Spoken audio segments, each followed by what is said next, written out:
scream came from the dining hall before the second course had even been cleared away. Duke Alexander Ashford's wine glass had barely touched his lips when his wife's hand shot across the table and knocked it from his fingers. The glass shattered against the marble floor, red wine spreading like a wound across the white stone, and for one frozen second, nobody in the room understood what had just happened. Alexander stared at his wife, Alina, his jaw tight with confusion and something close to anger. 12 guests sat around the long table, their forks suspended in midair, their eyes darting between the Duke and the woman who had just embarrassed him in front of half the nobility of the county. "Alina," he said quietly, his voice carrying the particular calm he used when he was most furious. "What is the meaning of this?" She did not answer right away. Her hand trembled slightly as she lowered it back to her lap, and her eyes moved just for a moment toward the footman who had poured that particular glass. The footman, a young man named William, had already slipped out of the room through the side door, his tray still in his hands, his face pale. "Forgive me," Alina said, forcing a small, embarrassed smile onto her face. "I felt suddenly faint. I did not mean to disturb your glass." It was not the truth, and every instinct in Alexander's body told him so. But he said nothing more, not in front of his guests, and the dinner resumed with the strained politeness of people pretending they had not just witnessed something strange.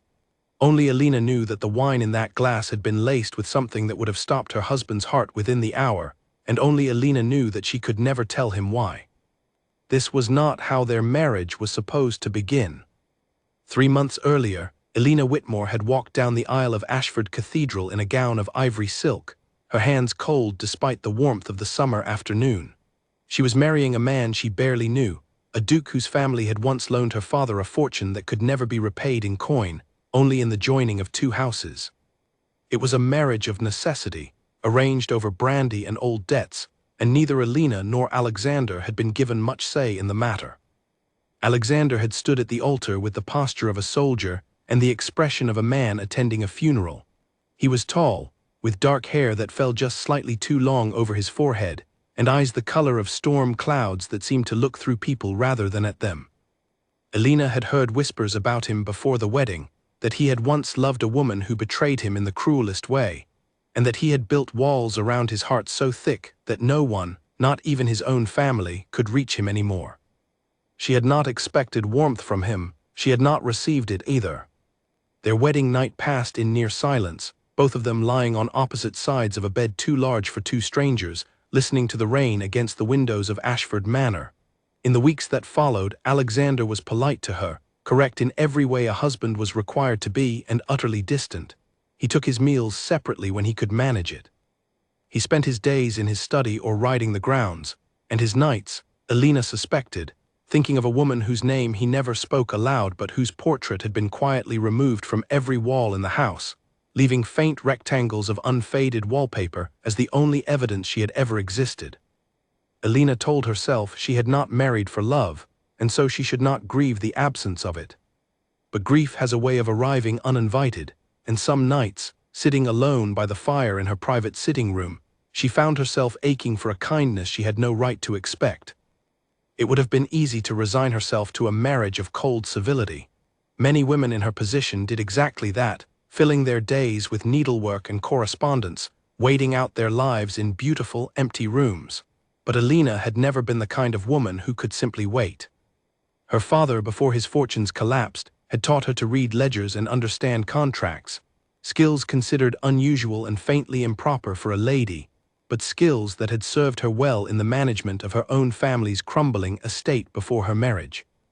It was this habit, this restless attention to detail, that led her one afternoon into the estate's record room, a dusty chamber at the back of the manor where old account books were stored. She had gone looking for nothing more than something to occupy her mind. What she found instead made her blood run cold. The numbers did not add up. Rents collected from tenant farms did not match the sums recorded in the ledgers. Payments to merchants appeared twice, sometimes for goods that seemed never to have arrived. Small amounts at first, easy to dismiss as clerical error, but as Alina traced the pattern back over 18 months, the discrepancy grew into thousands of pounds, quietly bled from the estate through 100 tiny wounds. She closed the ledger and sat very still for a long moment, her heart pounding. Someone within Ashford Manor was stealing from her husband, and doing it carefully enough that no one had noticed. Her first instinct was to go directly to Alexander, but when she found him that evening in his study and gently raised the subject of the estate's accounts, he waved her off before she had finished 2 sentences. "The estate's finances are not something you need trouble yourself with," he said, not unkindly, but with the finality of a door closing. "Mr. Colton has managed this family's affairs for over a decade. He has my complete trust." Mr. Colton. The name settled into Alina's mind like a stone dropped into still water. She did not argue with her husband. She had learned quickly that arguing with Alexander accomplished nothing except making him retreat further behind his walls. Instead, she smiled, agreed that of course he knew best, and returned to her sitting room where she sat awake long into the night, turning the problem over in her mind. If Alexander would not listen, she would simply have to find proof so undeniable that he could not dismiss it. And if the thief within his own household was clever enough to hide his tracks from a duke who trusted him completely, then Alina would have to be cleverer still. She began slowly, careful never to draw attention to herself. During the day she played the part expected of her, overseeing the household staff, writing letters to relatives, sitting through long dinners with her husband's business associates. But in quiet hours she returned to the record room, copying figures into a private notebook she kept hidden beneath the false bottom of her jewelry box. She cross-referenced tenant receipts with market prices. She spoke carefully and casually with the housekeeper, a warm-hearted woman named Margaret who had served the Ashford family for 30 years, and who, Alina suspected, missed very little of what happened beneath that roof. "Mr. Colton has always kept to himself," Margaret told her one afternoon as the 2 women folded linens together in the sewing room. "Comes and goes at odd hours. Meets with men from town who never give their names to the staff." Margaret's needle paused over the fabric. "I never thought much of it before, my lady, but now that you mention the accounts." It was Margaret who first mentioned Lord Pierce. "There's another matter," the housekeeper said, lowering her voice even though they were alone. "Lord Pierce has been seen near the eastern boundary of the estate more than once these past months. His lands border ours, as you know, and there's been bad blood between his family and the Ashfords going back 2 generations. Something about a broken engagement, long before your time, my lady, and a piece of land that should have passed to the Ashfords but never did." Alina had heard fragments of this history before, whispered at social gatherings, always trailing off before the interesting parts. She pressed Margaret gently for more, and what she learned troubled her deeply. Lord Pierce was not merely a rival with old grievances. He was a man known for his ruthlessness in business and his willingness to destroy anyone who stood between him and what he believed belonged to him. And what he seemed to believe belonged to him, more than anything else, was the very ground beneath Ashford Manor. That night Alina lay awake beside her sleeping husband, staring at the ceiling, piecing together a picture that frightened her more with every new detail.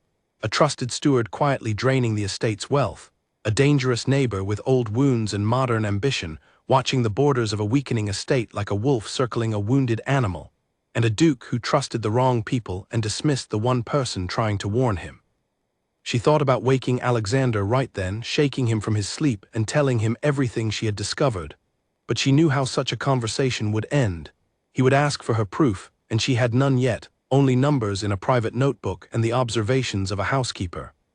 Worse, if she was wrong about the scale of what was happening, or if Mr. Colton or Lord Pierce learned that suspicion had been raised, they would simply cover their tracks more carefully, and she would lose whatever advantage her quiet investigation had given her. No, she decided, she would need real evidence, something undeniable, something that would force her husband to see the danger closing in around him, whether he wished to see it or not. She did not yet understand how far she would have to go to get it, or how much it would cost her. She only knew, lying there in the darkness beside a man who barely acknowledged her presence, that she could not simply do nothing. Whatever Alexander felt or did not feel toward her, she had made a vow before God and witnesses to stand beside him, and some part of her, stubborn and quiet and unwilling to be silenced, had already decided that she would protect this man, even if he never knew it, even if he never thanked her, even if protecting him meant becoming someone she barely recognized. The wine glass incident, weeks later, was the first sign that her quiet investigation had stumbled into something far more dangerous than missing money in a ledger. It was the moment Alina realized that whoever was working against her husband was not content merely to steal from him. They wanted him gone entirely, and she was now the only person standing in the way of a plan that had already progressed further than she had feared. Standing in her sitting room after that dinner, still shaking from what she had done and what she now knew, Alina understood there was no turning back. She had crossed some invisible line the moment she knocked the glass from Alexander's hand, the moment she chose his safety over her own comfort, over the easy path of pretending she had noticed nothing at all. She thought of her husband's cold eyes across the dinner table, the suspicion already forming behind them, and she felt a familiar ache settle into her chest. He did not trust her. He might never trust her. And yet here she was, willing to risk everything to keep him alive, a man who barely knew her name beyond the formal address he used at breakfast. Love, she was beginning to understand, did not always announce itself with warmth and tenderness. Sometimes it crept in quietly, disguised as duty, as vigilance, as the simple, unbearable fact that she could not imagine a world in which something happened to him and she had done nothing to stop it. She sat by her window long after the house had gone silent, watching the moon rise over the dark hills beyond the estate, and made a decision. Whatever came next, whatever it cost her, she would find the truth. She would protect Alexander Ashford, whether he wanted her protection or not, whether he ever knew what she had done, whether he loved her or despised her for it in the end. She did not yet know that the footman named William, the young man who had poured that poisoned glass and fled the room in terror, held answers that would change everything. She did not know that within days, she would find herself standing face to face with him in the shadow of the stable yard, listening to a confession that would pull her even deeper into a conspiracy involving both the trusted steward inside her husband's walls and the vengeful lord waiting just beyond them. She only knew, as she finally rose from her chair and prepared for a sleep that would not come easily, that the danger surrounding her husband was far greater than she had imagined, and that she alone seemed to see it clearly. The manor was quiet that night, its long corridors lit only by the low glow of dying candles, but somewhere within its walls, or perhaps beyond them in the shadowed lands where Lord Pierce's ambitions festered like an old wound, a plan was already moving forward, and Alina, standing at the very center of it without her husband's knowledge, had no idea just how much she would be asked to give before it was finished. William was waiting for her in the stable yard 3 nights after the dinner that had nearly ended in tragedy, standing in the shadow of the hay barn where the moonlight could not quite reach him. Alina had sent word through Margaret, careful and indirect, asking the young footman to meet her once the household had gone to sleep. She had expected fear from him. She had not expected the raw terror that greeted her when she finally saw his face.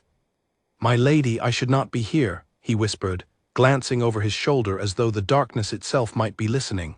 "If anyone learns I spoke with you, I am a dead man." "No one will learn," Alina said, keeping her voice low and steady though her heart was pounding beneath her cloak. "I only want the truth, William. What was in that glass?"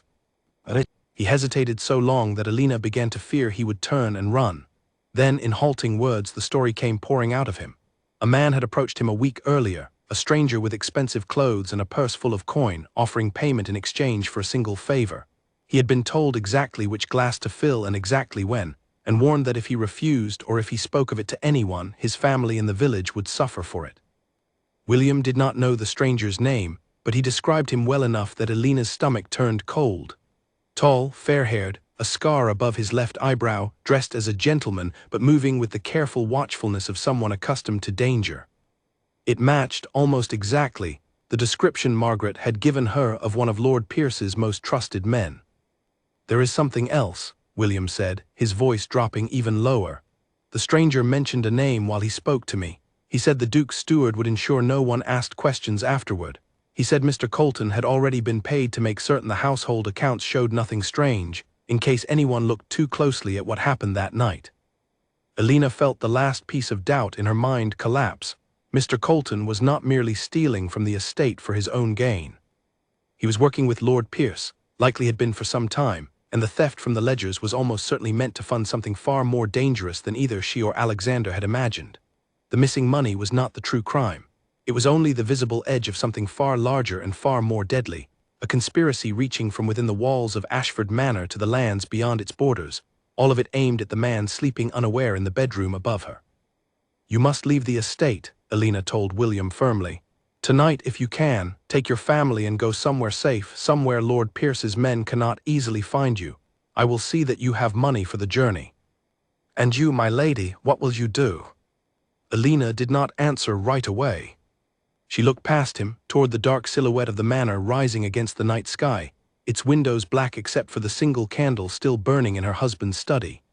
Alexander was awake, as he so often was at this hour, buried in paperwork that likely told him nothing about the danger closing in around him, because the very man he trusted to keep those records honest was the one hiding the truth from him. "I will find a way to protect him," she said quietly, "even if he never knows it was me." She gave William what coin she had hidden away from her own allowance, more than enough for him to disappear with his family before morning, and made him swear never to speak her name to anyone, not even in gratitude. He left before dawn, and by the time the household staff gathered for breakfast, his absence was noted only as a minor inconvenience, a footman who had apparently taken ill and gone to stay with relatives. No one questioned it further. No one except Alina knew the truth, and she intended to keep it that way for as long as she possibly could. But William's confession, however valuable, was not proof that would satisfy her husband. A frightened servant's account of a stranger in the shadows would mean nothing to a man like Alexander, who demanded facts, ledgers, evidence that could not be dismissed as rumor or imagination. If Alina wanted to convince him of the danger surrounding him, she would need something far more concrete, and the only place she could find it was in the very records Mr. Colton controlled. She began watching him with new eyes after that. Mr. Colton was a narrow-faced man in his 50s, with graying hair combed carefully over a balding crown and small, quick eyes that missed very little. He had always been polite to her, formally correct in the way of a man who understood exactly where he stood in the household hierarchy, but Alina now noticed things she had overlooked before. The way his gaze lingered on her a moment too long when she entered the record room. The way he always seemed to know, almost before anyone told him, when she had been asking questions about the estate's finances. It was as though he had eyes throughout the household, watching her every move. This made her task considerably more dangerous. She could no longer simply slip into the record room whenever she pleased, copying figures at her leisure.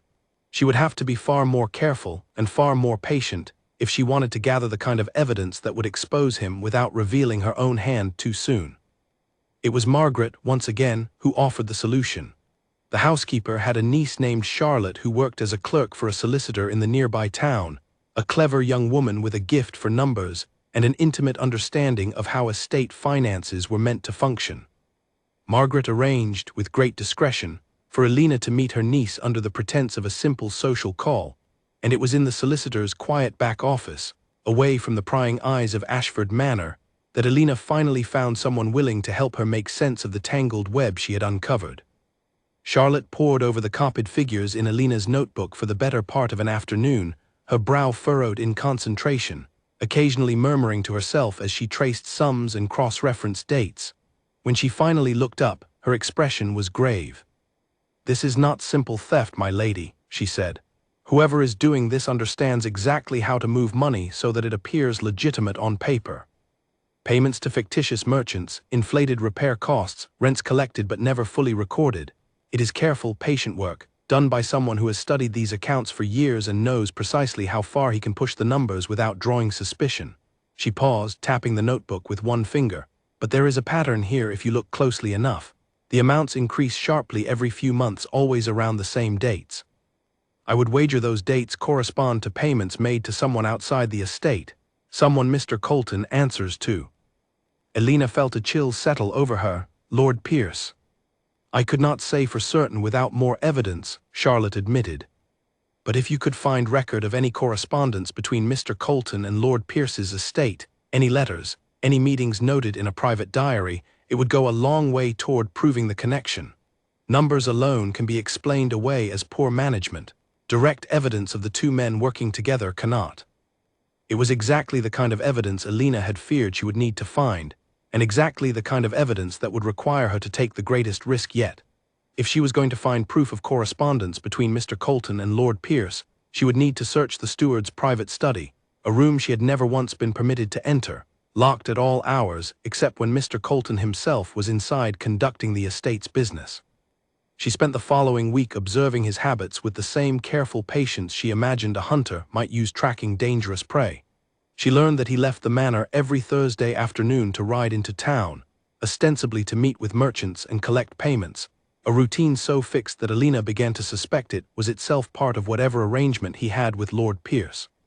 She learned that he kept the only key to his study on a chain at his belt, never once setting it aside, which meant that if she wanted access to that room, she would need either to have a copy made or to find another way inside entirely. It was Margaret, again proving herself an invaluable and unexpected ally, who solved this problem. As housekeeper, she possessed a master set of keys to every room in the manor, including, it turned out, a spare key to the steward's study that had been kept in the household's records since long before Mr. Colton had ever taken the position, a formality from an earlier, more trusting era that he had apparently forgotten still existed. "I should not be helping you with this, my lady," Margaret said quietly, pressing the small brass key into Alina's palm one evening as the household settled into its nightly routine. "But I have served this family for 30 years, and I will not stand by while someone brings ruin upon them, whatever the cost to myself." Alina squeezed the older woman's hand in gratitude, unable to find words adequate to the risk Margaret was taking on her behalf, and on Alexander's, though he would likely never know the sacrifice being made in his name by two women he barely noticed moving quietly through the corridors of his own home. The following Thursday, as Mr. Colton's carriage rolled away down the long drive toward town, Alina made her way to the locked study with her heart hammering against her ribs. The key turned smoothly in the lock, and the door swung open onto a room she had never seen, dim and orderly, lined with shelves of ledgers, and a heavy oak desk positioned beneath the single window. She worked quickly, aware of every passing minute, searching drawers and shelves for anything resembling personal correspondence. Most of what she found was mundane, records of the estate's day-to-day business, invoices and receipts that told her nothing new. But in the bottom drawer of the desk, hidden beneath a false panel she nearly missed entirely, she found a small locked box, and inside it, folded carefully, a collection of letters that made her blood turn to ice as she read them. The letters were unsigned, but the handwriting matched samples of Lord Pierce's correspondence she had seen displayed in the manor's own library, old letters from decades past when relations between the two families had still been civil enough to exchange written pleasantries. These newer letters spoke in careful, coded language of payments, of timing, of an opportunity that grows nearer with each passing season. One letter, dated only weeks earlier, contained a line that Alina read 3 times before she fully understood its meaning. "The debt will be settled in full once the final obstacle has been removed, and the lands will return to their rightful place." The final obstacle. Alina understood with sickening clarity exactly who that obstacle was meant to be. She copied as much of the letter's content as she dared into her own notebook, her hands shaking so badly that her handwriting came out uneven and hurried, before carefully returning everything exactly as she had found it, closing the false panel, locking the drawer, and slipping from the study only minutes before she heard the distant sound of a carriage returning up the drive. She had no way of knowing whether Mr. Colton had returned early by chance or by design, and the uncertainty sent her hurrying back to her own rooms with a fear she had not felt since the night she switched the poisoned glass at dinner. Now she possessed something undeniable. Proof in Lord Pierce's own hand that he and Mr. Colton were conspiring together, and proof that whatever they were planning was drawing closer to its conclusion with each passing week. The question that kept her awake long into that night was no longer whether she had enough evidence to convince her husband. It was whether she could find a way to present it to him without revealing exactly how she had obtained it, and without placing Margaret and William, and everyone else who had helped her, into the same terrible danger she now understood surrounded them all. She thought of Alexander's cold eyes across the dinner table, still unaware of how close he had come to death, still trusting the very man who was helping to plot his ruin, and she felt a fierce and unexpected surge of protectiveness rise within her. He did not love her. He might never love her. But she would not let him die not knowing the truth, and she would not let Lord Pierce take from him the one thing that remained entirely his own, the ancient lands and title that generations of Ashfords before him had fought to protect. Whatever it cost her, she would find a way to save him, even from the shadows, even in silence, even if it meant risking everything she had left to give. The garden party had been Beatrice's idea, a suggestion made over breakfast one morning by Alexander's aunt, who had taken up residence at Ashford Manor for the summer and who possessed an old woman's talent for filling silences with activity. She thought it would do the household good, she said, to host something lighter than the formal dinners Alexander typically arranged, an afternoon of music and conversation beneath the old oak trees at the edge of the eastern lawn. Alexander had agreed without much interest, and Alina had accepted the task of organizing it with a private sense of relief, grateful for anything that might distract her, even briefly, from the letters hidden in the false bottom of her jewelry box and the weight of secrets she carried alone. She had not anticipated that Lord Pierce would be among the guests. His invitation had been extended by Beatrice, who knew nothing of the danger her nephew's wife had uncovered, and who considered it only proper manners to include a neighboring lord in a gathering of local society, regardless of whatever old grievances lingered between their families. Alina learned of his attendance only the morning of the party, and by then it was far too late to prevent it without raising questions she could not yet answer. She watched him arrive from the window of her sitting room, a tall man with fair hair and the easy, confident bearing of someone accustomed to getting exactly what he wanted. Even from a distance, she recognized the scar above his left eyebrow that William had described, and something cold settled into her stomach at the sight of him walking calmly across her husband's lawn, smiling and shaking hands, as though he had not spent the past several months quietly plotting that same husband's downfall. She forced herself to be gracious throughout the afternoon, moving among the guests with the practiced warmth expected of a hostess, though every nerve in her body remained tuned to Lord Pierce's location within the garden. He was charming, she noted with some discomfort, far more charming than she had expected from the letters she had read, easy in conversation and generous with his laughter, the sort of man who could make a room feel brighter simply by entering it. It was not difficult to understand how he had built alliances and influence throughout the county, and it made him all the more dangerous for it. It was nearly an hour into the party when he finally approached her directly, finding her alone near the edge of the rose garden, while Alexander was occupied deep in conversation with a group of visiting gentlemen from London. "Lady Ashford," Lord Pierce said, offering a small, polite bow, "we have not had the pleasure of a proper introduction, though I confess I have heard a great deal about you." "I hope only pleasant things," Alina replied, keeping her voice light despite the tension coiling tight beneath her ribs. "Only the most flattering," he said, smiling in a way that did not quite reach his eyes. "It is rare to find a woman of your intelligence married into a family such as this. I understand you take a keen interest in the running of the estate, quite unusual for a duchess." The comment was casual, almost complimentary on its surface, but Alina heard the warning threaded through it clearly enough. He knew she had been asking questions, examining the ledgers, and he was letting her know in the gentlest possible terms that her curiosity had not gone unnoticed. "I find it useful to understand the responsibilities that come with my position," she said carefully, meeting his gaze without flinching, "as I imagine you understand yours." Something flickered behind his eyes, brief and sharp, gone almost before she registered it. "Indeed I do," he said. "Though I find that understanding one's responsibilities sometimes requires understanding the past as well. Old debts, old wrongs, the sort of history that shapes a family long before the current generation ever draws breath." He paused, studying her with an intensity that made her skin prickle. "I wonder, Lady Ashford, whether your husband has ever told you the history between our two families." "He has not," Alina admitted. "Perhaps he should," Lord Pierce said, "though I suspect he prefers to leave the past buried, as men often do when the truth reflects poorly upon their own ancestors." He smiled again, and this time the smile carried a genuine warmth that unsettled her more than any threat could have. "I do hope we might speak again soon, Lady Ashford. I find our conversation most illuminating." He excused himself before she could respond, moving off across the lawn to rejoin the other guests, leaving Alina standing alone among the roses with her heart pounding and her mind racing through the implications of everything he had just said. He was inviting her to meet with him again.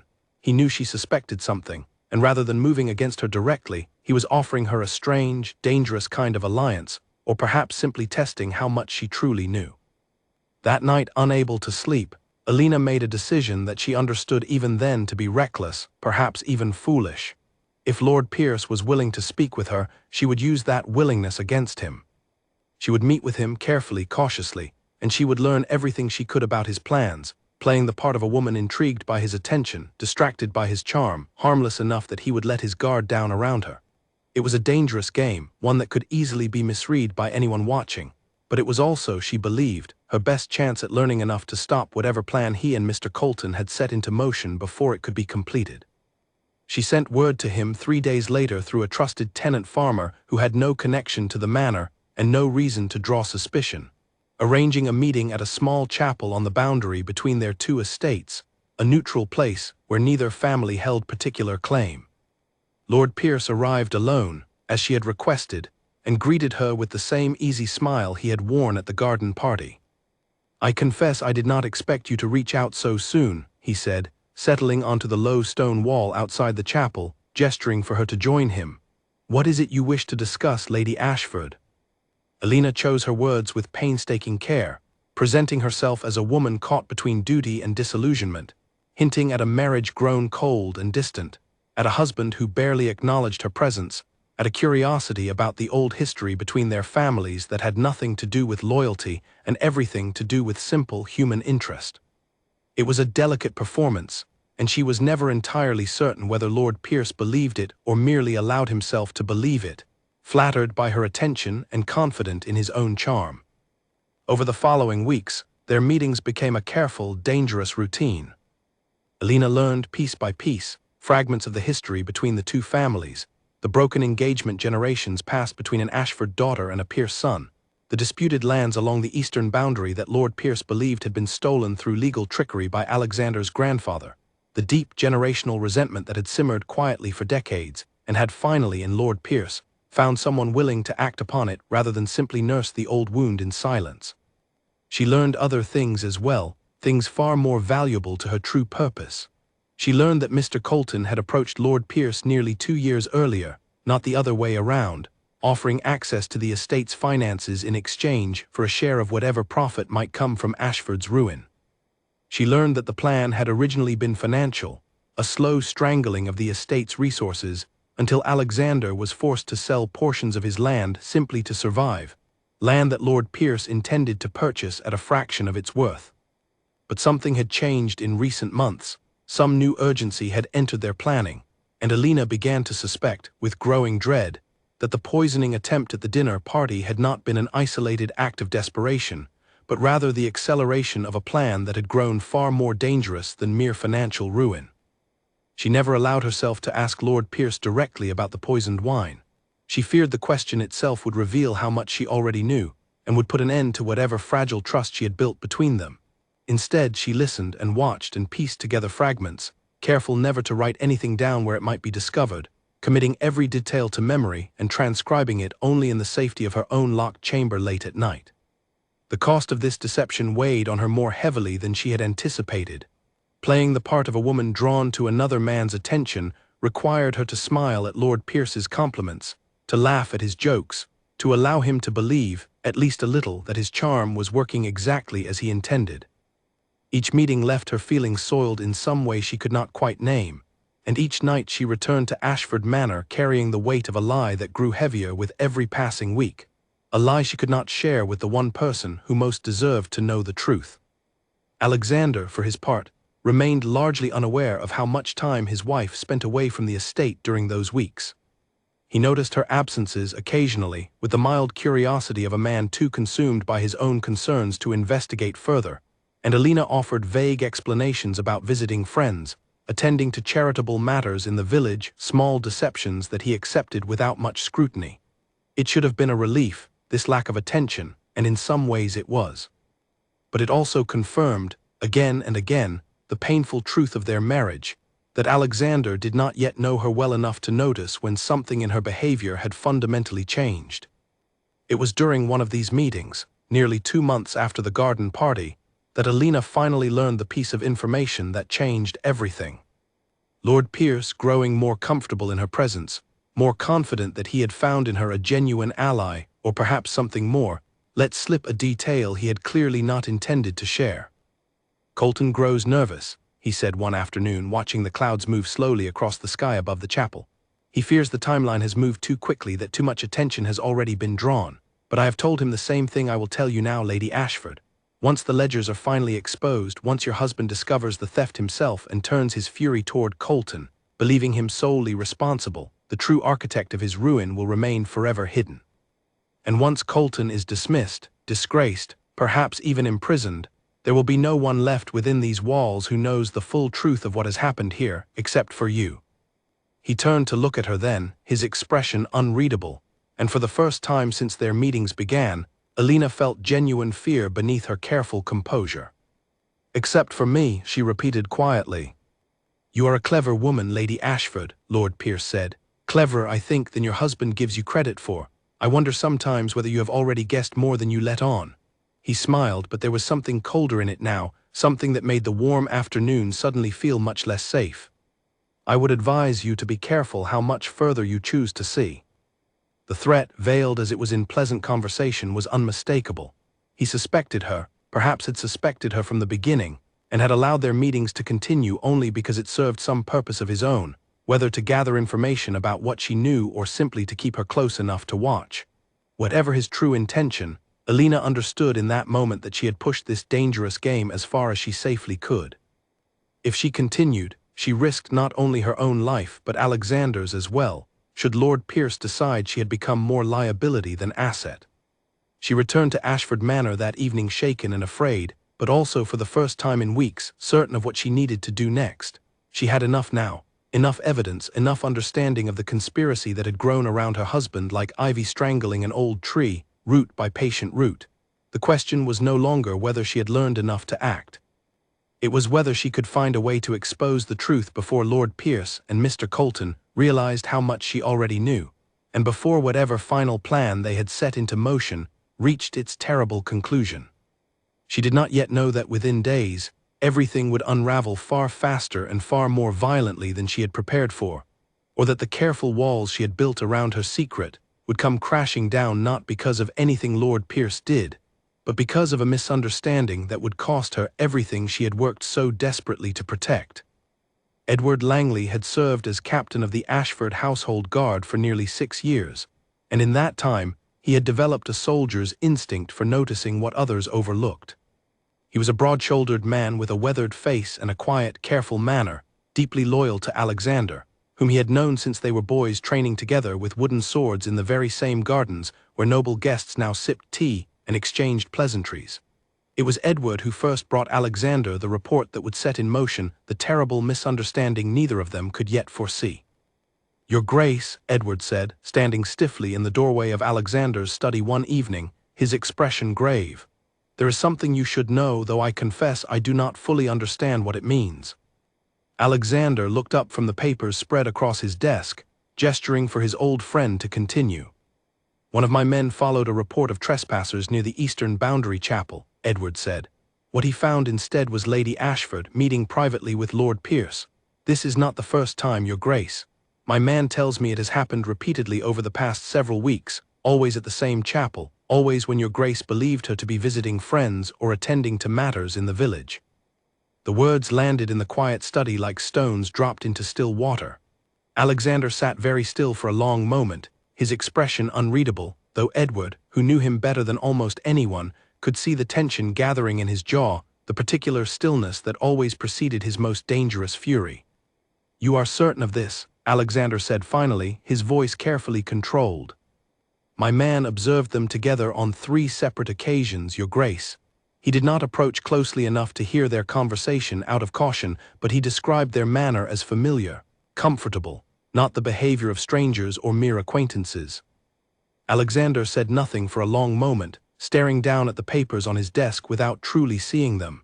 His mind raced backward through the past weeks, recalling Alina's vague explanations for her absences, her occasional distraction at dinner, the way she had seemed at times to be carrying some private weight she never shared with him. He had noticed these things and dismissed them, too consumed by his own concerns to investigate further, and now that failure felt like a knife twisting slowly in his chest. Lord Pierce, of all the men in the county, of all the families with whom the Ashfords might have found themselves entangled, it was Lord Pierce, the son of his family's oldest and bitterest rival, the man whose ambitions toward Ashford lands were whispered about in every drawing room within 20 miles. That his own wife would meet secretly with such a man, repeatedly, deliberately, felt like a betrayal so complete that Alexander could scarcely process it. He thought of his first marriage, or rather the engagement that had ended it before it could ever properly begin, the woman he had once loved with the whole of his young heart, who had ultimately chosen another man's title and fortune over any genuine affection she might have felt for him. He had built walls after that betrayal, careful and deliberate walls, and he had told himself, marrying Alina, that a marriage of practical necessity carried no risk of such devastation, because he had never allowed himself to love her enough to be wounded by her. He realized now, sitting in the quiet study with Edward's grave report hanging in the air between them, that this had been a lie he told himself. Somewhere in the months since their wedding, without his full awareness, he had begun to care for his wife more than he had ever intended to allow. And now that care curdled rapidly into something far darker, a fury born as much from wounded pride as from genuine suspicion, fed by every old insecurity his first betrayal had carved into him. "Say nothing of this to anyone else," Alexander told Edward, his voice tight and controlled. "I will handle the matter myself." He did not confront Alina that night, though every instinct urged him toward immediate action. Instead, he watched her carefully over the following days, noting each small absence, each carefully vague explanation, with a growing certainty that curdled into something bitter and cold within his chest. He watched her at dinner, animated in conversation with his aunt, gentle with the household staff, and wondered how much of the woman he thought he had begun to know was simply performance, a careful mask concealing a deeper deception. The confrontation, when it finally came, erupted not from careful planning, but from a moment of unbearable pressure finally breaking.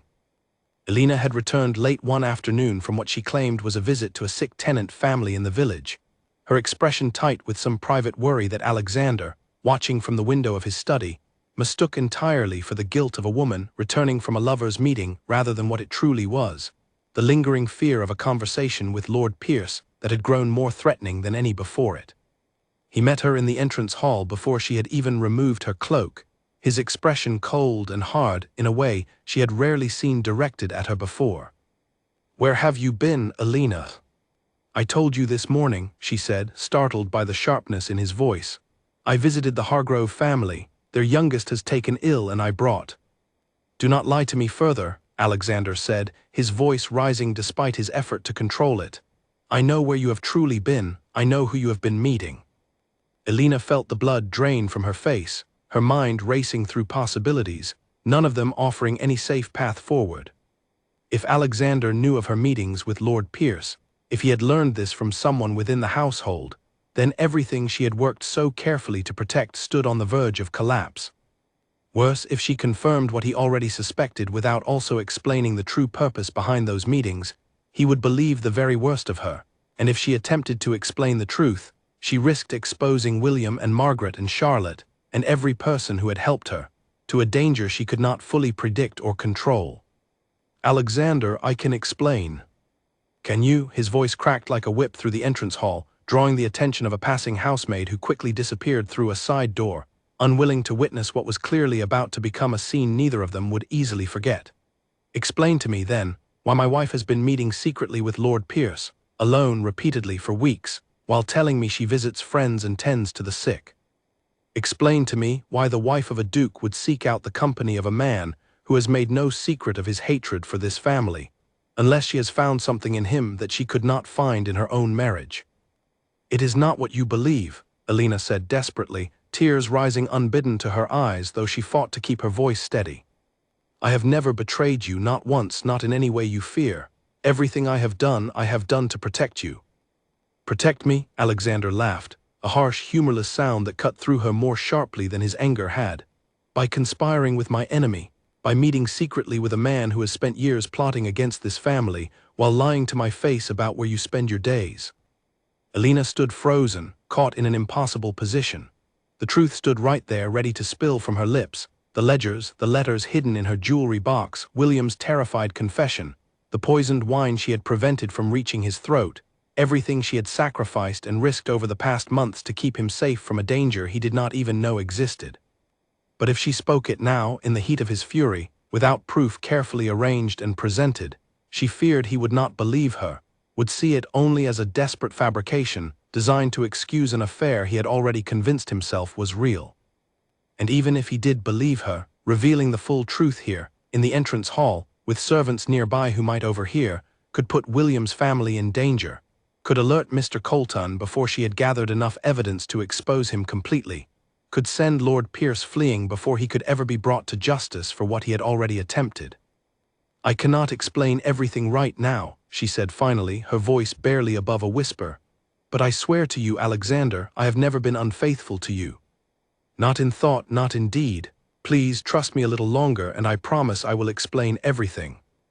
It was, she would realize later, exactly the wrong thing to say to a man already convinced of her betrayal, already carrying the wounds of a previous heartbreak that had taught him to expect exactly this kind of evasion from women he had trusted. Her refusal to explain herself immediately, rather than reading as the protective silence it truly was, read to Alexander as confirmation of everything Edward's report had suggested. "You ask me to trust you," he said, his voice suddenly quiet, more dangerous in its calm than it had been in its anger, "while you refuse to give me a single honest answer. I have given you every consideration since our marriage began, Alina. I have never questioned your comings and goings, never demanded explanations for your private matters. And this is how you repay that trust, with secrets and evasions and meetings with the one man in this county who wishes nothing but ruin upon this family. Alexander, please." "I will not have my household made a mockery of," he said, cutting her off with the finality of a door slamming shut. "I will not have my wife's name whispered alongside Lord Pierce's in every drawing room from here to London. You will leave Ashford Manor tomorrow morning.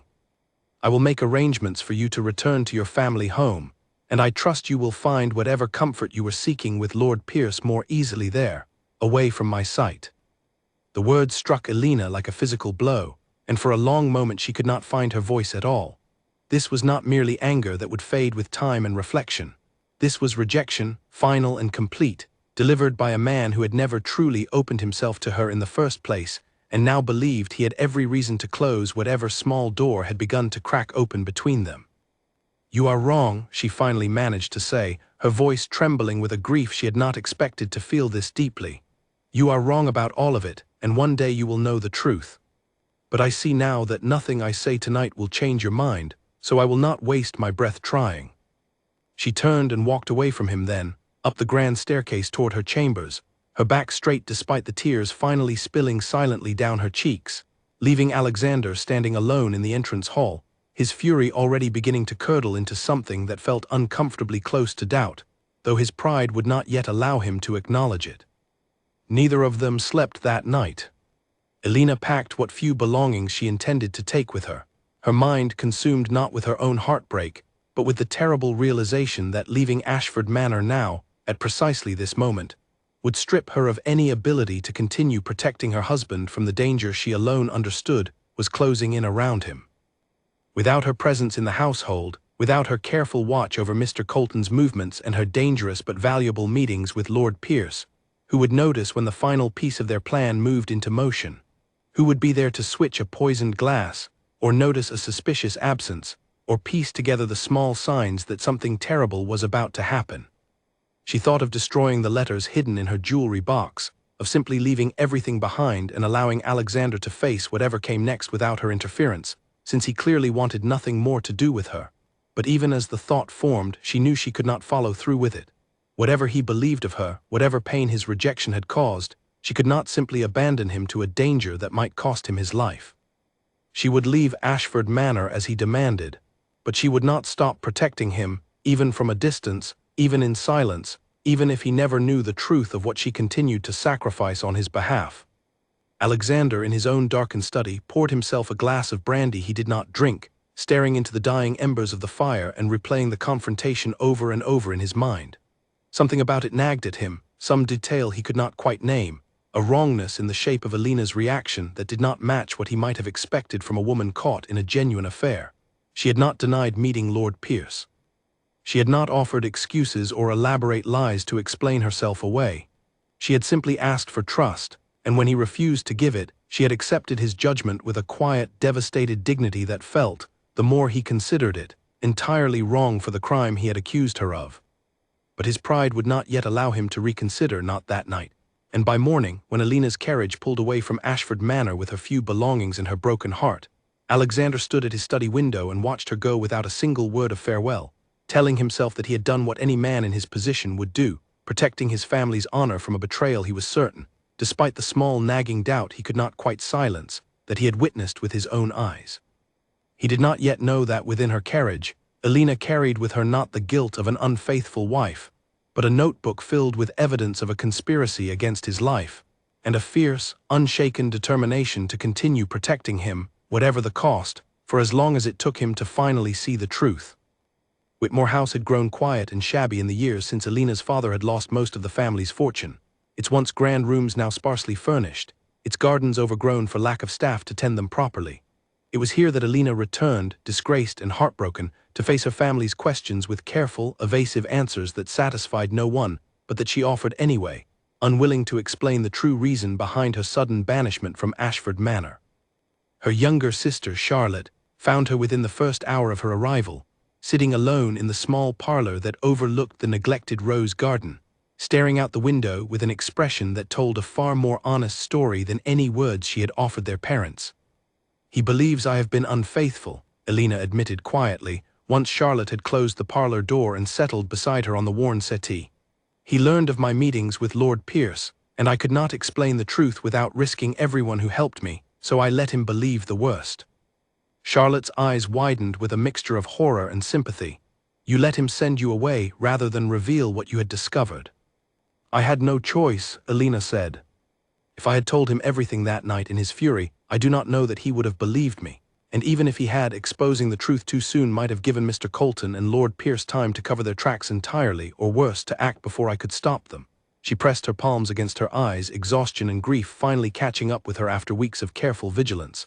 "I still do not know that I made the right choice, but it is done now and I cannot take it back."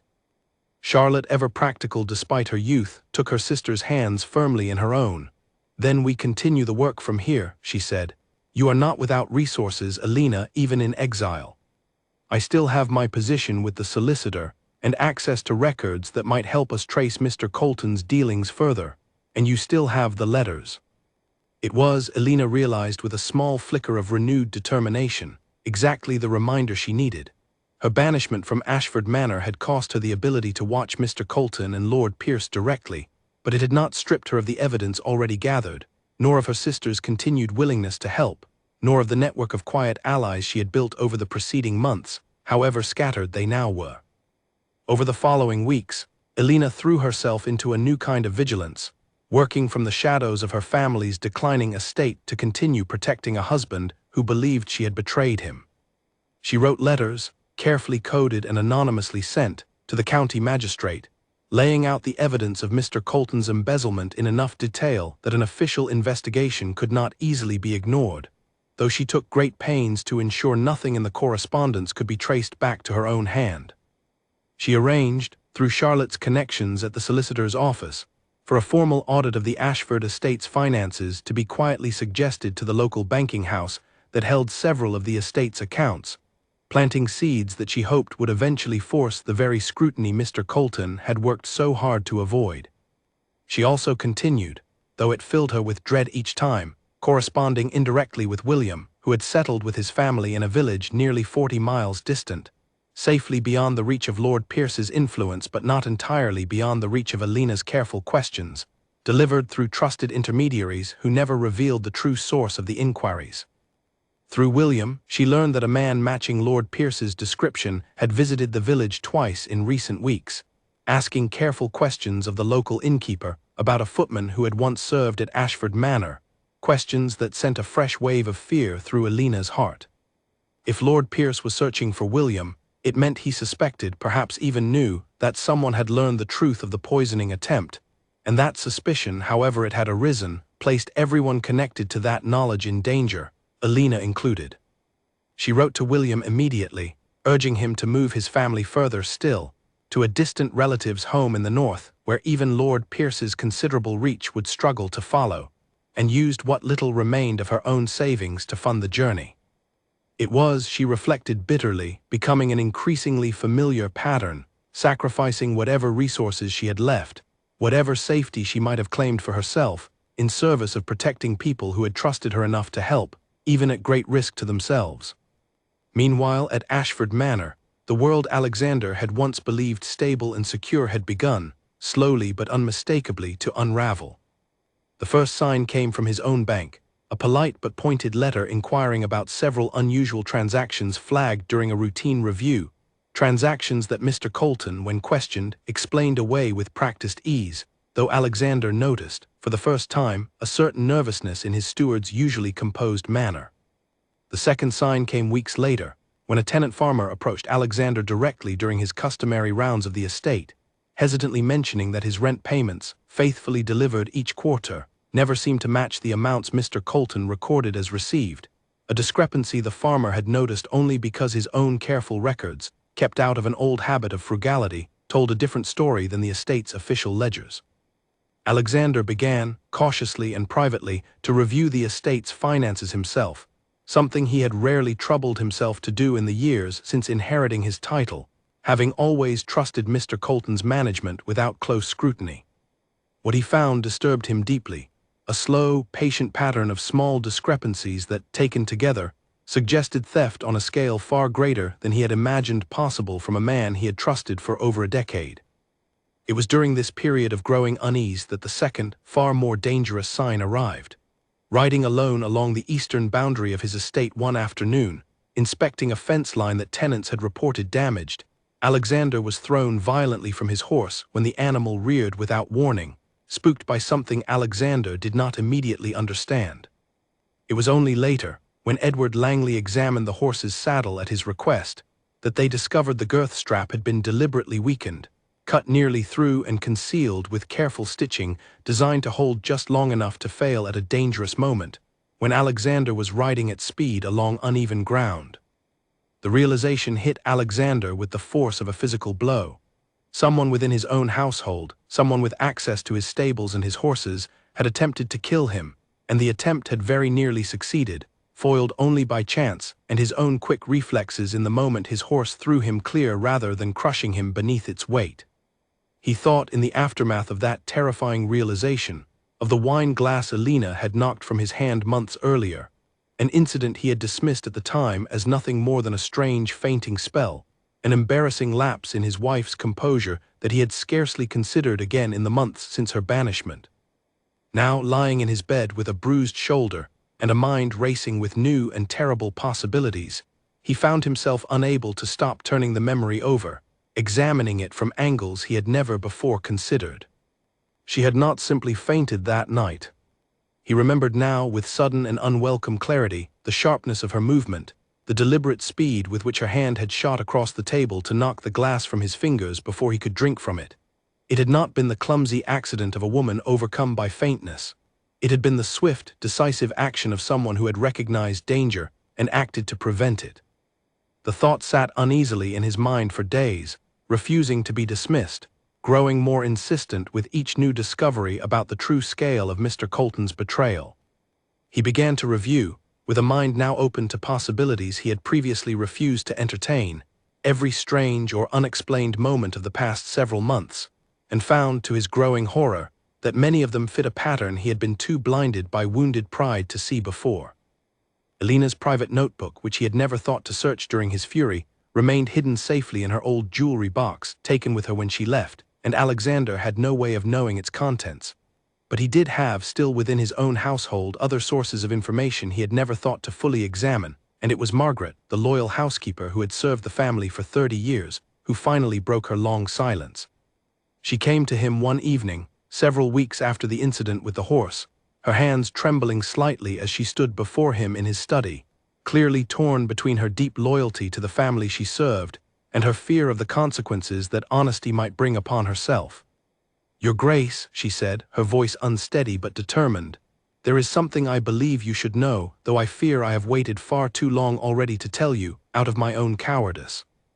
Alexander listened, his expression growing increasingly grave, as Margaret recounted in careful and thorough detail everything she had witnessed and suspected over the preceding months: Alina's discovery of the discrepancies in the estate's ledgers, her quiet investigations, her introduction to Charlotte and the solicitor's office, the key to Mr. Colton's private study that Margaret herself had provided, and finally, hesitantly, her own suspicion, never confirmed but strongly felt, that Alina's meetings with Lord Pierce had never been the romantic betrayal Alexander had assumed, but something else entirely, something Margaret did not fully understand, but had always believed in her heart to be connected to whatever danger Alina had uncovered within the household's own walls. "I should have told you sooner, Your Grace," Margaret said, tears finally spilling down her weathered cheeks. "But her ladyship swore me to secrecy, and I feared for her safety, and for my own if the wrong ears learned what we had discovered. I have carried this guilt every day since you sent her away, knowing I might have prevented such a terrible misunderstanding, had I only found the courage to speak sooner." Alexander sat in stunned silence for a long moment after Margaret finished, the full weight of what he had done finally beginning to settle upon him with crushing force. He thought of Alina's face on that terrible night, the quiet devastation in her eyes as she asked him only for trust, refusing to explain herself, and he understood now, with a clarity that made him feel physically ill, that her silence had never been the guilt of an unfaithful wife. It had been the protective silence of someone shielding others from danger, someone who had chosen his safety again and again over her own reputation, her own comfort, and finally her own place in his home and heart. "Why did she not simply tell me the truth?" he asked, his voice hoarse with a grief he had not expected to feel so soon after his fury had first consumed him. "Because you would not have believed her, Your Grace," Margaret said gently, though the words landed like a blow. "You were so certain of your own conclusions that night. I do not believe any explanation she might have offered would have reached you, not in that moment, not while your anger burned so hot." Alexander closed his eyes, the truth of Margaret's words settling over him with terrible, undeniable weight. He had refused Alina the one thing she had asked of him, trust, and in doing so, he had cast away the very woman who had risked everything, again and again, silently and without any expectation of gratitude to keep him alive. He did not yet know the full extent of what she had sacrificed: the poisoned wine, the dangerous meetings with Lord Pierce, the letters hidden away as proof of a conspiracy that had nearly succeeded in ending his life not once but twice. He knew only that he had wronged her terribly, and that somewhere in her family's declining estate, she carried the burden of a truth she had never been given the chance to share, believing, perhaps, that he had already condemned her beyond any hope of redemption. He rose from his desk that night with a single, unshakable purpose forming in his mind. He would find the truth, all of it, whatever it cost him, and he would find a way to make right the terrible wrong he had done to the one person who had never stopped protecting him, even after he had cast her away in fury, and refused to hear a single word in her defense. Alexander did not confront Mr. Colton immediately, though every instinct urged him towards swift and decisive action. Instead, guided by a new caution born of hard experience, he moved carefully, quietly gathering his own evidence before revealing how much he now suspected. He summoned Edward Langley to his study and laid out everything Margaret had told him, watching his old friend's expression shift from confusion to grave understanding as the pieces began to fall into place. "We must move carefully," Alexander said, pacing before the cold hearth. "If Colton suspects we know the truth, he will destroy whatever evidence remains and flee before we can hold him accountable. And if Lord Pierce learns his conspiracy has been discovered, there is no telling what he might attempt next against the estate or against Alina herself, wherever she believes herself safely hidden." The thought of Alina in danger, alone and unprotected at her family's estate while Lord Pierce's schemes continued to unfold, settled into Alexander with an urgency that overshadowed even his fury at Mr. Colton's betrayal. Whatever the state of his marriage, whatever damage his own rash judgment had caused, he could not bear the thought of harm coming to her while he remained ignorant of the danger she had spent months trying to shield him from. Edward, ever practical, suggested a careful plan. Rather than confronting Mr. Colton directly, they would arrange for the county magistrate, already quietly investigating the estate's finances thanks to Alina's anonymous letters months earlier, to expand his inquiry with the full cooperation of the Duke himself, giving legal weight and legitimate authority to what had previously been only a private suspicion. At the same time, Alexander would send trusted men to discreetly watch over Whitmore House, ensuring Alina's safety without revealing his intentions too openly, in case Lord Pierce had eyes watching the Whitmore estate as closely as he apparently had watched Ashford Manor. The magistrate's formal investigation, once set into motion with the Duke's own authority behind it, moved with surprising speed. Bank records were subpoenaed, tenant testimonies gathered, and within 2 weeks a clear and damning picture emerged of Mr. Colton's systematic theft, carried out over nearly 2 years with meticulous care and covered by increasingly elaborate falsifications as the sums grew larger. Faced with evidence he could no longer explain away, and threatened with the full weight of criminal prosecution, Mr. Colton's composure finally shattered. He was arrested quietly, without public scandal, in the early hours of a grey autumn morning, and in the hours that followed, desperate to secure any leniency he could for his own crimes, he offered the magistrate and Alexander himself a full confession, one that confirmed everything Alina had discovered and more. He spoke of Lord Pierce's approach 2 years earlier, of the careful arrangement between them, of payments made and promises exchanged, and finally, with visible fear trembling in his voice, of the poisoning attempt at the dinner party, an act he claimed to have only reluctantly facilitated under threat from Lord Pierce's own men, who had made clear the consequences should he refuse to cooperate. "Her ladyship saved your life that night, your grace," Mr. Colton admitted, unable to meet Alexander's eyes as he spoke. "I did not know until it was already done that she had switched the glasses. I believed for a moment that our plan had simply failed by chance. It was only later, from one of Lord Pierce's men, that I learned the truth of what she had done, and how ill she became afterward from what she drank in your place." The confirmation of what Alexander had already begun to suspect struck him with a force that left him momentarily unable to speak. Alina had not merely acted with quick instinct that night, saving him through some fortunate accident of timing. She had known, somehow, that the wine was dangerous, and she had deliberately taken the risk upon herself rather than allow it to reach him, suffering in silence afterward and telling him nothing of the sacrifice she had made. He thought of her illness in the days following that dinner, the pallor in her cheeks, the way she had kept largely to her rooms claiming a lingering weakness from her fainting spell, an explanation he had accepted without question because he had never once considered that his own wife might be quietly poisoned and recovering from an assassination attempt meant for him. The full weight of his own blindness settled over Alexander like a physical burden. While he had spent months absorbed in his own affairs, barely noticing his wife beyond the formal courtesies expected of a husband, she had been fighting, alone and in silence, to keep him alive against a conspiracy he had never even suspected existed. And when she had finally been caught in the dangerous work of protecting him, rather than trust her enough to ask for an explanation with patience and care, he had condemned her instantly, casting her from his home in a fury born more of his own old wounds than of any genuine evidence against her. Mr. Colton's arrest, however, brought its own new dangers. Word of the investigation, despite every precaution taken to keep it quiet, inevitably reached Lord Pierce within days, and Alexander understood immediately that a man who had already demonstrated his willingness to resort to poison and sabotage would not simply accept the collapse of his careful plans without some final, desperate response. The threat to Alina's safety, which had already weighed heavily on Alexander's mind, now sharpened into genuine, urgent fear. If Lord Pierce believed his conspiracy had been exposed, and if he suspected correctly that Alina's own investigations had contributed significantly to that exposure, there was no telling what lengths he might go to in retaliation, particularly against a woman now living with considerably less protection than she had enjoyed within the walls of Ashford Manor. Alexander dispatched Edward immediately with a small contingent of trusted men to reinforce the watch already quietly maintained around Whitmore House, with strict instructions to report any sign of unfamiliar riders or suspicious activity near the estate without delay. He himself prepared to ride out that same evening, unable to bear the thought of remaining safely at Ashford Manor, while Alina faced potential danger without his knowledge or protection, whatever the state of their broken marriage might currently be. He did not reach Whitmore House before disaster struck, though it arrived not in the form he had feared, not from Lord Pierce's hand directly, but from the accumulated toll of months of strain and sacrifice finally overwhelming a body that had never fully recovered from the poison she absorbed on his behalf so many weeks earlier. Charlotte found her sister collapsed in the small parlor overlooking the neglected rose garden, her skin burning with fever, her breathing shallow and labored, and summoned the family physician with a terror that left her hands shaking as she waited for help to arrive.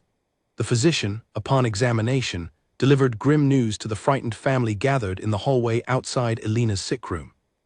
The illness she had suffered months earlier, the one she had always dismissed as a passing fainting spell, had never fully cleared from her system, and the accumulated stress and exhaustion of the intervening months, the secret meetings, the dangerous investigations, the heartbreak of her banishment, and the fear for William's safety and her own, had finally proven too much for a body already weakened by whatever poison had first entered it at that terrible dinner party. "She requires complete rest and careful watching," the physician told Charlotte gravely. The fever must break within the next several days, or I cannot promise a favorable outcome. Her body has been fighting far more than a simple illness, I believe, for far longer than any of us realized. It was into this scene of quiet, desperate crisis that Alexander finally arrived, having ridden through the night with a small escort, driven by an urgency he could not fully explain even to himself, some deep instinct insisting that he could not afford to delay a single unnecessary hour in reaching Alina's side. He found Whitmore House in a state of hushed alarm, servants moving with careful, worried efficiency, and Charlotte meeting him at the door with tears streaming down her face, and an expression that told him, before she spoke a single word, that something had gone terribly wrong. "She has taken ill, Your Grace," Charlotte said, her voice trembling. The physician fears the poison from months ago never fully left her system, and now, with everything else she has endured, her body simply could not continue the fight any longer. Alexander felt the ground seem to shift beneath him, a cold, sick dread settling into his chest that eclipsed every other fear and anger he had carried in the preceding weeks. He had come to Whitmore House prepared to beg forgiveness, to finally offer Alina the trust and explanation he had denied her that terrible night, and now he found himself facing instead the possibility that he might lose her entirely before he ever had the chance to make right the wrong he had done her. "Take me to her," he said, his voice rough with a fear he made no attempt to hide.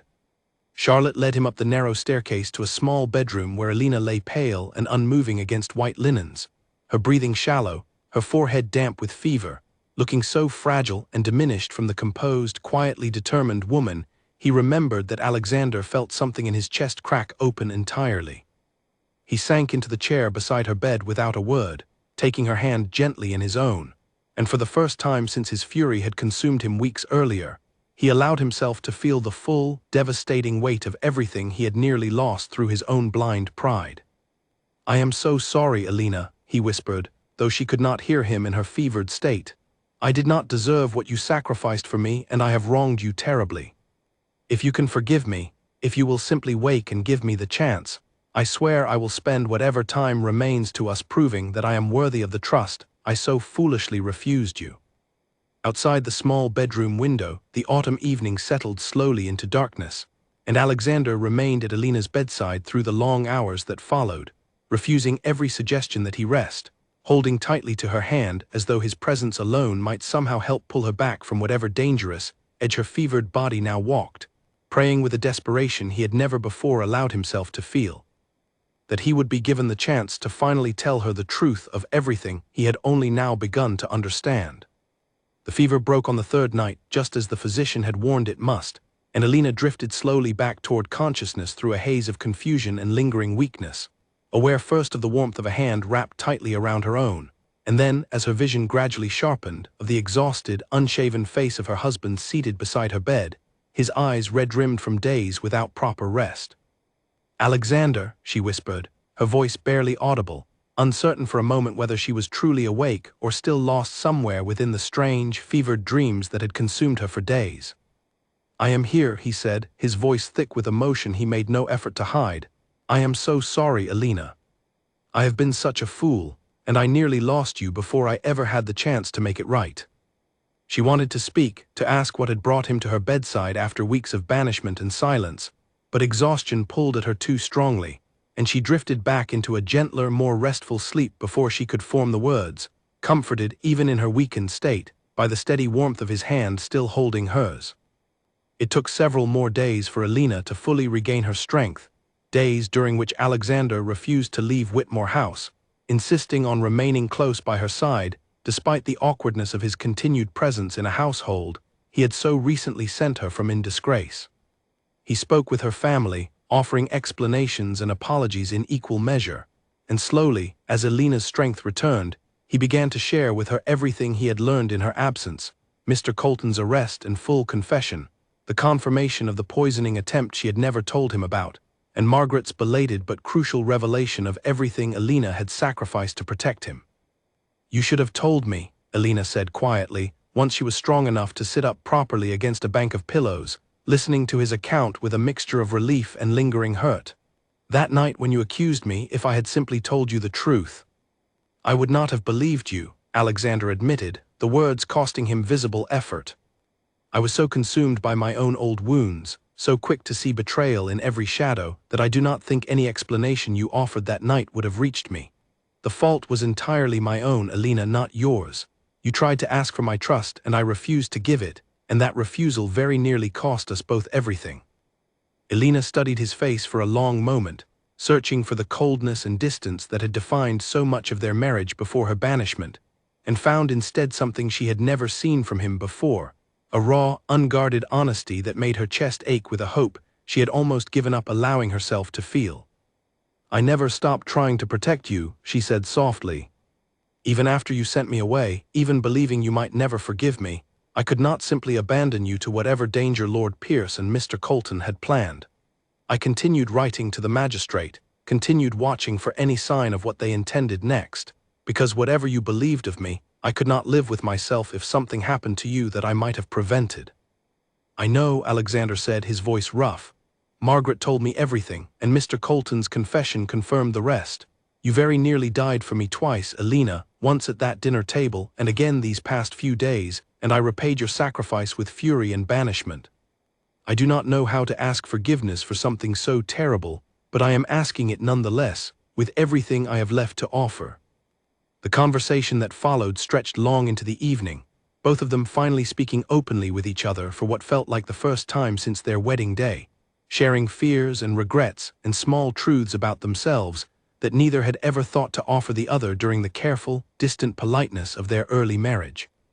Alexander spoke, haltingly, of the betrayal that had shaped him so deeply before their marriage, the walls he had built to protect himself from ever being wounded so completely again, walls that had, in the end, nearly cost him the one person willing to sacrifice everything for his sake without ever demanding anything in return.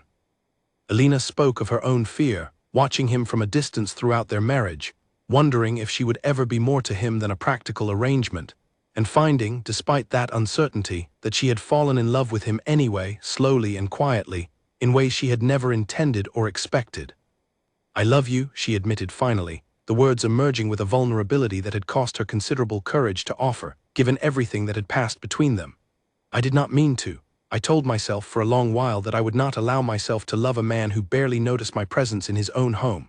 But I could not help it in the end, and it was that love more than any sense of duty that drove me to protect you as fiercely as I did." Alexander's throat tightened with an emotion he had not permitted himself to feel in years, and he lifted her hand gently to his lips, pressing a kiss against her knuckles with a tenderness that spoke more clearly than any words might have managed. "I love you as well," he said quietly. "I think I have for longer than I allowed myself to admit, even to myself. I was so afraid of being wounded again that I refused to see what was growing between us, until the thought of losing you entirely finally forced me to confront what I had been too cowardly to acknowledge." Lord Pierce, in the weeks that followed, did not simply accept the collapse of his careful conspiracy without further resistance. With Mr. Colton's confession providing clear evidence of his involvement, and with Alexander now fully aware of the danger his rival posed, the matter quickly escalated beyond private family concern into formal legal proceedings, drawing the attention of magistrates and officials from beyond the county itself. Lord Pierce attempted, briefly, to flee before formal charges could be brought against him, but Edward Langley, working closely with the local authorities and armed with the detailed evidence Alina had so carefully gathered during her dangerous months of secret meetings, ensured that every avenue of escape had been anticipated and closed off well before Lord Pierce could act upon his plans. He was apprehended at a coastal town, attempting to board a ship bound for the continent, and brought back to face the full weight of justice for his role in the conspiracy against Alexander's life, the theft that had nearly bankrupted the Ashford estate, and the poisoning attempt that had so nearly claimed the Duke's life at his own dinner table. The trial that followed drew considerable attention throughout the county, and Alina, though she had hoped to avoid public scrutiny of her role in exposing the conspiracy, found herself instead celebrated rather than condemned once the full truth of her sacrifices became known, her quiet courage in protecting her husband earning her a respect and admiration she had never anticipated receiving. Mr. Colton, in recognition of his cooperation and the genuine remorse he displayed throughout the proceedings, received a lighter sentence than Lord Pierce, whose deliberate orchestration of the entire conspiracy left the magistrates little inclination toward leniency. Lord Pierce was ultimately stripped of much of his estate and title, his land seized to compensate for the damages caused to Ashford Manor, and sentenced to a lengthy term of imprisonment that ensured he would pose no further threat to Alexander or Alina in the years ahead. As the legal proceedings finally drew to their conclusion, and as autumn gave way to the quieter, gentler days of early winter, Alexander and Alina returned together to Ashford Manor, no longer as strangers bound by practical necessity, but as partners who had weathered a storm together and emerged from it with a bond far deeper and more genuine than either had believed possible on their wedding day.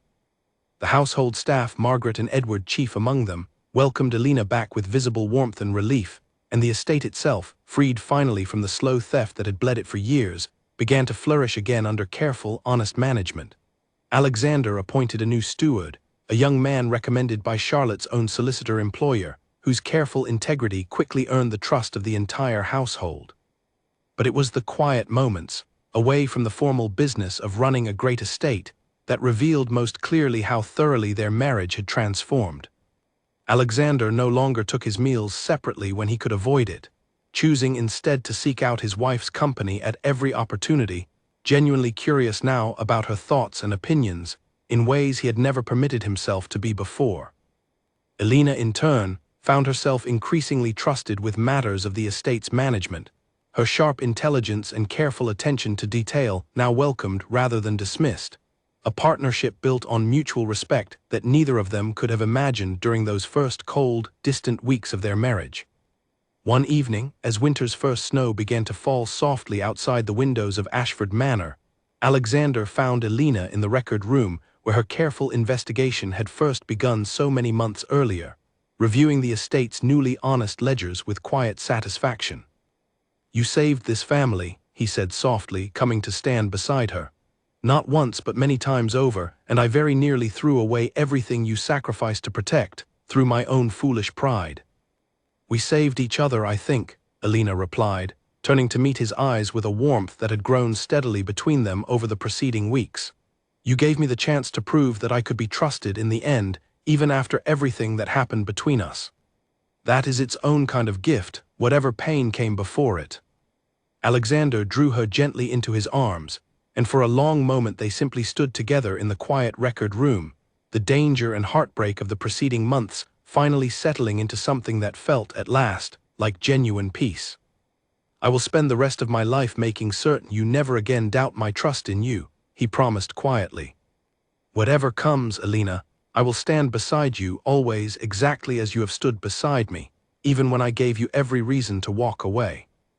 Outside, the snow continued to fall gently over the grounds of Ashford Manor, blanketing the estate in quiet, peaceful white, while inside, in the record room where so much danger had first been uncovered, two people who had nearly lost each other through fear and misunderstanding finally allowed themselves to believe in the fragile, hard-won love that had grown between them, a love built not on easy romance, but on sacrifice, courage, and the simple, unshakable truth that some people, once they find their way to each other, choose again and again to stay. Spring arrived early that year at Ashford Manor, coaxing the gardens back to life with a warmth that seemed to Alina to mirror the slow, steady renewal of everything the estate had suffered through during the long, dangerous months before. She stood one morning at the edge of the rose garden, the same garden where Lord Pierce had once cornered her with his careful threats disguised as pleasant conversation, and found she could finally walk its paths without the cold weight of fear pressing against her chest. Much had changed in the months since Lord Pierce's trial had concluded. Word of Alina's quiet courage had spread well beyond the boundaries of the county, and letters arrived regularly now from families she had never met, expressing admiration for a woman who had risked everything to protect her husband without ever seeking recognition for her sacrifice. She found the attention uncomfortable at first, unused to being seen so openly after months of careful secrecy, but Alexander encouraged her to accept it with the same grace she had shown throughout her ordeal, reminding her gently that there was no shame in being honored for courage so genuinely earned. William had returned to Ashford Manor that spring as well, no longer a frightened footman fleeing in the night, but a free man whose testimony had helped secure Lord Pierce's conviction, and whom Alexander had personally thanked and rewarded with a position of far greater responsibility within the household, along with a generous settlement that allowed his family to finally live without fear of want. Margaret, whose loyalty and courage had proven so essential throughout the entire ordeal, found herself treated with a new depth of respect and gratitude by both Alexander and Alina, who never forgot the risk she had taken in helping them both, even before either of them fully understood how much that help would come to matter. Charlotte, too, became a frequent and welcome guest at Ashford Manor, her sharp intelligence and careful attention to financial matters earning her a role advising the estate's new steward on occasion, a position unusual for a young woman of her station, but one that Alexander insisted upon without hesitation, having learned, through his own wife's example, never again to underestimate what a clever, determined woman might accomplish when given the trust and opportunity to prove herself. The marriage between Alexander and Alina, forged initially from cold necessity and nearly destroyed by fury and misunderstanding, grew instead into something neither of them could have imagined on their wedding day. They spent long evenings together in quiet conversation, Alexander gradually shedding the careful walls he had built around his heart years earlier, and Alina finding, at last, the warmth and partnership she had once feared she would never receive from the distant, guarded man she had married. They rode together through the estate's renewed fields, planned improvements to the tenant cottages that Mr. Colton's theft had left in disrepair, and welcomed guests to Ashford Manor with a genuine warmth that had been entirely absent during those first difficult months of their marriage. It was nearly a year after the terrible night Alexander had sent her away in fury that Alina found herself once again standing in the entrance hall of Ashford Manor, though this time the circumstances could not have been more different. Alexander had arranged, quietly and without her knowledge, a small gathering to mark the anniversary not of their wedding, which both preferred to remember with private tenderness rather than public celebration, but of the day Mr. Colton's arrest had finally exposed the truth and set them both on the long path back toward each other. He led her to the same entrance hall where he had once coldly demanded her departure, and there, before the assembled household staff who had supported them both through every difficulty, he knelt before her with a small velvet box in his hands. "I know we are already married," he said, a rare, unguarded smile lighting his features as murmurs of surprise and delight rippled through the gathered servants. "But I wish to give you something I should have offered from the very beginning of our marriage, a ring chosen not out of practical arrangement, but out of genuine love and gratitude for everything you are and everything you have given me." Inside the box lay a ring unlike anything Alina had seen before, its design incorporating a small, deliberately imperfect pearl set beside a polished sapphire, a jeweler's interpretation, Alexander explained, of resilience and healing found even after great difficulty, chosen specifically to honor everything they had endured together and survived. "I do not deserve such a beautiful gesture," Alina said, tears gathering in her eyes as he slipped the ring onto her finger, "after everything that happened between us." "You deserve far more than I could ever give you," Alexander replied softly, rising to draw her into his arms before the warmly applauding household staff. "But I intend to spend every remaining day of my life trying." In the years that followed, Ashford Manor became known throughout the county not merely for its recovered prosperity, but for the genuine warmth and partnership that defined its Duke and Duchess, a couple whose marriage had begun in cold necessity and nearly ended in tragic misunderstanding, but which ultimately grew into something far stronger and more genuine than either had dared hope for on their wedding day. Alina's quiet courage, her willingness to sacrifice everything without expectation of gratitude or recognition, became something of a quiet legend among the estate's tenants and staff, passed down in the kind of respectful, admiring whispers usually reserved for figures of far greater fame. Alexander, for his part, never again allowed pride or old wounds to blind him to the truth standing directly before him. He learned through the painful experience of nearly losing everything that mattered most, to extend trust even when doubt whispered at the edges of his mind, to ask questions before drawing conclusions, and to recognize that genuine love often reveals itself not through grand gestures, but through the quiet, unglamorous sacrifices made in silence, by someone who expects nothing in return except the chance to keep the people they love safe. Their story in the years that followed became something the household staff would occasionally share with new servants arriving at Ashford Manor, a reminder that even the coldest beginnings could grow, through courage and honesty and hard-won trust, into something genuinely beautiful. Alina would sometimes stand at the window of her sitting room, the same room where she had once sat alone through long, lonely evenings wondering if her husband would ever truly see her, and watch Alexander crossing the lawn below with their children in tow, his laughter carrying up through the open window, and feel a gratitude so profound it nearly stole her breath. She had sacrificed everything once to save a man who barely knew her name. And in the end, that sacrifice had given her something she had never dared to hope for on her wedding day, a love built not on convenient arrangement, but on the deepest kind of trust two people could offer each other, tested by fire and proven true, standing steady now against whatever the future might bring always.